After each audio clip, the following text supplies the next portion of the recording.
લક્ષ્ય ન્યૂઝ, એક નજર, એક લક્ષ્ય. કડી તાલુકાના નંદાસણ ગામે શ્રી નીલકંઠ મહાદેવ મંદિર ખાતે ધાર્મિક કાર્યક્રમ. કડી તાલુકાના નંદાસણ ગામે આવેલું ઉમાનગર સ્થિત શ્રી નીલકંઠ મહાદેવ મંદિર ખાતે શ્રાવણ માસના પાવન અવસર પર ધાર્મિક કાર્યક્રમનું આયોજન કરવામાં આવ્યું હતું.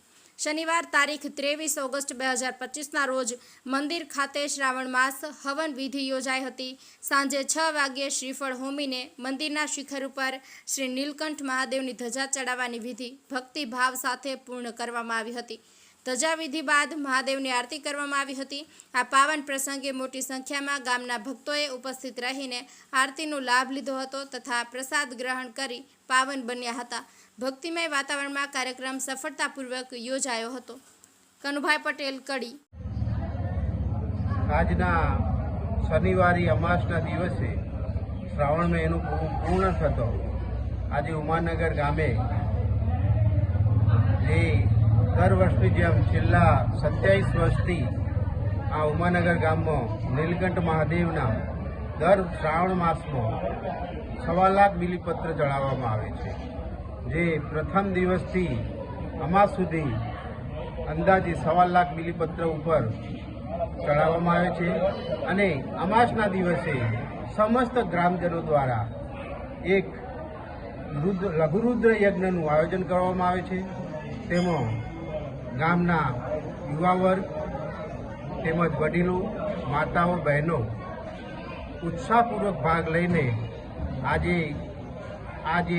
લઘુરુદ્ર યજ્ઞનું આયોજન કરવામાં આવેલું એ આજે શ્રાવણ મહિનો પૂર્ણ થતો આજે પૂર્ણ કરવામાં આવ્યું છે.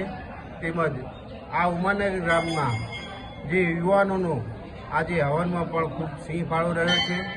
તેમજ ઉમાનગરની દરેક જનતા નીલકંઠ મહાદેવમાં દરરોજ બિલીપત્ર ચડાવવા આવે છે અને નીલકંઠ મહાદેવ ઉપર સમસ્ત ઉમાનગરના ગ્રામજનોને ખૂબ વિશ્વાસ છે. મહાદેવ દરેકની મનોકામનાઓ પૂર્ણ કરે છે અને યુવા વર્ગ પણ આજે ભલે દરેક વિસ્તારમાં યુવા વર્ગ ભગવાનને ના માનતો હોય પણ ઉમાનગરના જે યુવાનો છે તે પણ આમાં નીલકંઠ મહાદેવમાં દરરોજ દર્શન કરવા આવે છે અને મહાદેવજીના આશીર્વાદ મેળવે છે.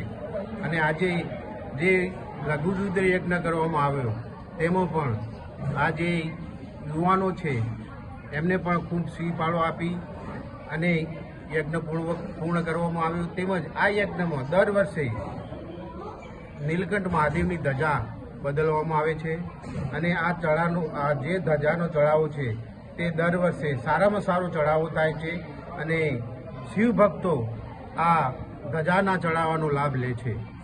તેમજ અહીંયા દરેક યજ્ઞ પૂર્ણ થતાં સમસ્ત ગ્રામજનો હાજરી આપી યજ્ઞની પૂર્ણાહુતિ કરે છે.